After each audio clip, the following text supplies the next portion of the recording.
gima culture maneno kate kainye thurwa en wach mar mwandu. Mwandu. Wachalo ni wan oganda wachalo joma nigi fever for wealth.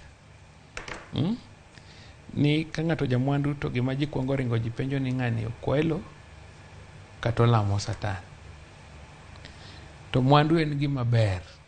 Bedo gi mwandu en gima ber. To mwandu mikwalo, mwandu maradieri ma ng'ato tiyo ne moyudo mwandu ne en gima ber. Kendo ripo encourage jothurwa ni mondo juti matek mondo bed gi mwandu. Mane omineno kata katelo mineno gi jilaro. Nwach ngech telo en ni kiyudo telo tibedo gi power. To itiyo gi power no tiloso go mwandu. Ok ikwal power. Tiyo gi teko. Teko no. Oteku ni no. Iwinjo. Mano